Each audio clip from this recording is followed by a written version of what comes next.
반짝이는 눈빛 눈이 부셔 매일 날 감싸주는 손길. Mom, do you have a moment? Yes, what's the matter? Well, I have something important to tell you. Today, while I was at home during the day, I happened to overhear a conversation between the chairman and your daughter-in-law. But the content was so shocking that I couldn't help but tell you. What? What did they talk about?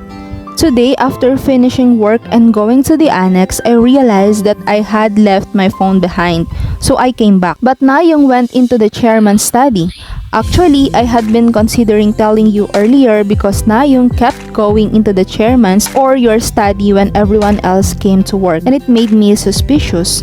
So I hid behind the curtain outside the chairman's study and peeked inside, and I saw her rummaging through the desk drawer. Then she found a piece of paper and was extremely surprised. But then the chairman suddenly came in and he found out that Nayong had been searching through his drawer. And after that, their conversation was so shocking. But I couldn't hear what they were talking about. Don't be surprised, Mom. It seems like the chairman and Nayong had a genetic test done on someone. The paper that Nayong found seemed to be the result of a genetic test. What? Who did they test? Could it be? I couldn't hear the name clearly, but it seems like they said Dr. Che. Nayong also seemed to know who that person was. The chairman told Nayong that this fact should never be known by you. What surprised me even more was what happened next. Nayong threatened the chairman, not with blackmail but with a different kind of threat. She asked him to help her at an important moment in exchange for keeping that fact a secret. If she doesn't keep that promise, she said she would tell you what she saw today. How could this be happening? So you're saying that the chairman and Nayong had a genetic test done on me and Dr. Che, and they tried to hide the results? Does that mean Dr. Che is actually Yunwoo? From what I heard, it seems like that. I can't understand why the chairman would try to hide the fact that he found his own son, and the fact that both the chairman and Nayong knew about it all along but never told me until now. Did they always talk and act like this behind my back? I don't know for sure.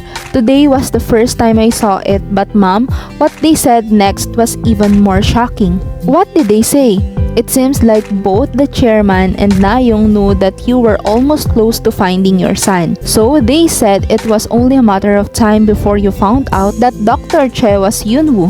And the chairman said he should send you to a mental hospital. The chairman mentioned that you have been receiving psychiatric counseling for a long time. So if the family insists, it wouldn't be difficult to have you forcibly hospitalized. From what I saw, it seems like both of them were trying to send you to a mental hospital as soon as possible. It would be best to prepare yourself. How could they even think of sending me to a mental hospital? I can understand if it's the chairman, but why would my daughter-in-law get involved? While I'm at it, I'll tell you everything.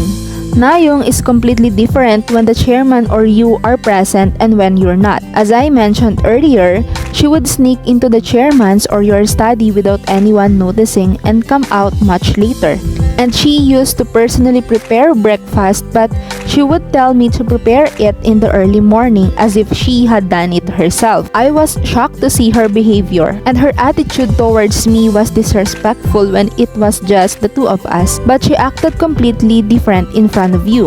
Is that true? I'm sorry for not paying enough attention to household chores while I was looking for my son. Please tell me everything if anything like this happens again. After hearing the shocking story, Kimari felt like she was going to collapse.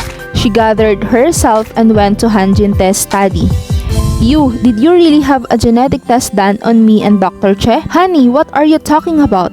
A genetic test? Who would say something so absurd? You found Yunwoo, right? Dr. Che is Yunwoo, right? Honey, it seems like your condition is not good. I've been telling you to actively seek treatment. How can you still be caught up in such delusions? Kimari started searching through Hanjinte's drawer. Hanjinte tried to stop her, but he couldn't stop her because she was half out of her mind. Finally, Kimari found the genetic test result that proved the relationship between her and Dr. Che. What is this?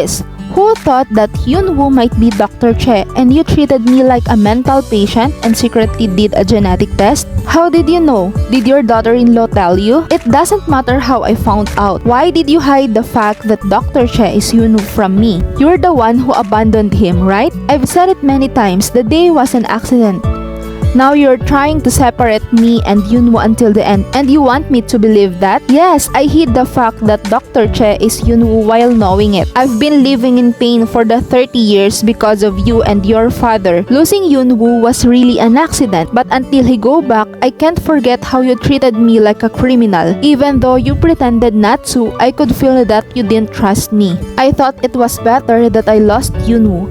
I thought it was better than living with you and your father, who treated me like nothing. I can never forgive you. After leaving Hanjinta's room, Kimari went to the courtyard house with the genetic test result in hand. Everyone was gathered there. Kimari had U-Ri come into the house and she began the preparations to hand over the Hedel Foundation. At the same time, Kimari started to take action to uncover the truth behind Han Yunwoo's disappearance. She believed that Han Jin-tae had abandoned Hyunwoo and requested an investigation from the police. Kimari's trust in Jin Na-young was also shattered. She learned about Jin Na-young's true identity through the housekeeper.